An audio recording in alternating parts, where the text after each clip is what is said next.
ವಿಜಯಪುರ, ಕಲಬುರಗಿ ಜಿಲ್ಲೆ ಸೇರಿದಂತೆ ಕಲ್ಯಾಣ ಕರ್ನಾಟಕ ಹಾಗೂ ಮಹಾರಾಷ್ಟ್ರದಲ್ಲಿ ರೇಷ್ಮೆ ಬೆಳೆಯುವ ರೈತರಿಗೆ ವರದಾನವಾಗಿದೆ. ಕುಮಟನಗರಿಯಲ್ಲಿ ಮಾದರಿ ರೇಷ್ಮೆ ಘಟಕ. ತಪ್ಪಿದ ಮಧ್ಯವರ್ತಿ ಹಾವಳಿ, ರೈತರಿಗೆ ಸಂತಸ.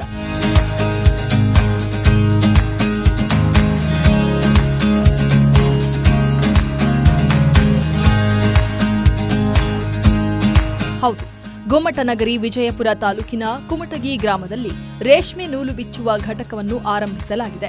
ಇಲ್ಲಿ ಪ್ರತಿನಿತ್ಯ 5 ರಿಂದ 6 ಕ್ವಿಂಟಾಲ್ ರೇಷ್ಮೆ ಗೂಡು ಖರೀದಿಸಿ 50 ರಿಂದ 60 ಕೆಜಿಯಷ್ಟು ರೇಷ್ಮೆಯನ್ನು ನೂಲು ಮಾಡಿ ಮಾರಾಟ ಮಾಡಲಾಗುತ್ತಿದೆ. ಉದ್ಯಮಿಗಳಾದ ಪಿಕೆ ಚಿಂಚಲಿ, ಸಿದ್ದಯ್ಯ ಮಠ, ಮಲ್ಲಿಕಾರ್ಜುನ ಬಿಜ್ಜರಗಿ ಹಾಗೂ ಸುರೇಶ ಪರಗೊಂಡ ಎಂಬ 4 ಸ್ನೇಹಿತರು ಸೇರಿ ಈ ರೇಷ್ಮೆ ಘಟಕ ಆರಂಭಿಸಿದ್ದಾರೆ. ಅಲ್ಲದೆ ಸ್ವಯಂ ಚಾಲಿತ ರೇಷ್ಮೆ ನೂಲು ಬಿಚ್ಚಣಿಕೆ ಘಟಕ ಆರಂಭಿಸಿದ್ದು ನಿರುದ್ಯೋಗಿಗಳಿಗೆ ನೌಕರಿ ಸಿಕ್ಕಿದೆ. ನಾವು ಸುಮಾರು 4 ಜನ ಸಮಾನ ಮನಸ್ಕರ ಗೆಳೆಯರು ಕೂಡಿ ಒಂದು ಸ್ವಯಂ ಚಾಲಿತ ರೇಷ್ಮೆ ನೂಲು ಬಿಚ್ಚಣೆ ಘಟಕವನ್ನು ಬಿಜಾಪುರ ಜಿಲ್ಲೆ ಕುಮಟಗಿ ಗ್ರಾಮದಲ್ಲಿ ಹಾಕಿದ್ದೀವಿ. ಏಪ್ರಿಲ್ 2022 ಸ್ಟಾರ್ಟ್ ಮಾಡಿದ್ದೀವಿ. ಅದು ಈಗ ಮಾಡೋದ್ರಿಂದ ಸುಮಾರು ಸಣ್ಣ ರೇಷ್ಮೆ ಬೆಳೆಗಾರರಿಗೆ ಬಹಳ ಅನುಕೂಲ ಆಗಿದೆ.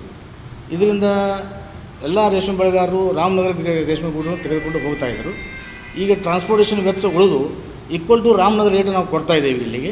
ಇದರಿಂದ ರೈತರಿಗೆ ಬಹಳ ಲಾಭ ಆಗಿದೆ.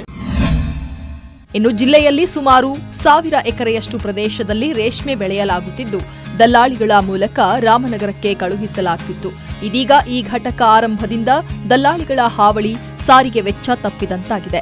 ಅಲ್ಲದೆ ಹಲವಾರು ನಿರುದ್ಯೋಗಿಗಳಿಗೂ ನೌಕರಿ ಸಿಕ್ಕಿದೆ. ಜೊತೆಗೆ ಸ್ವಯಂ ಚಾಲಿತ ರೇಷ್ಮೆ ನೂಲು ಬಿಚ್ಚಣಿಕೆ ಘಟಕ ಇರುವ ಕಾರಣ ಹೆಚ್ಚು ಕೆಲಸಗಾರರ ಅವಶ್ಯಕತೆ ಸಹ ಇಲ್ಲವಾಗಿದೆ.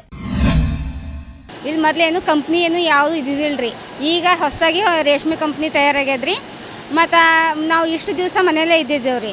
ಹಂಗಾಗಿ ಎಲ್ಲಿ ಹೋಗಿಲ್ರಿ, ಬಂದಿಲ್ಲ. ಇಲ್ಲಿ ಕಂಪ್ನಿ ಚಾಲು ಆಗಿಂದ ಈ 7 ತಿಂಗಳು ಆಯ್ತು ರೀ ನಾವು ಇಲ್ಲಿ ಬರ್ಲಕತ್ತು. ಸ್ಯಾಲ್ರಿ ಅದೆಲ್ಲ ಕರೆಕ್ಟ್ ಕೊಡ್ತಾರೆ ರೀ. ಓನರ್ಸು ಸರಿಯಾಗಿ ಅದ ರೀ. ಇಲ್ಲಿ ಅಣ್ಣಗಳ್ನ ಎಲ್ಲ ಚಲೋ ಅದ ರೀ.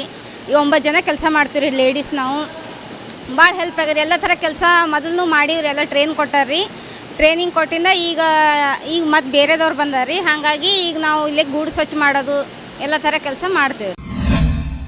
ಒಟ್ಟಾರೆ ವಿಜಯಪುರ ಜಿಲ್ಲೆ ಸೇರಿ ಕಲ್ಯಾಣ ಕರ್ನಾಟಕ, ಮಹಾರಾಷ್ಟ್ರದಲ್ಲಿ ಇತ್ತೀಚೆಗೆ ರೇಷ್ಮೆ ಬೆಳೆ ಬೆಳೆಯಲಾಗುತ್ತಿದ್ದು ಈ ಘಟಕ ಆರಂಭಗೊಂಡಿರುವುದು ರೈತರಿಗೆ ಮತ್ತಷ್ಟು ಸಂತಸ ತರಿಸಿದೆ.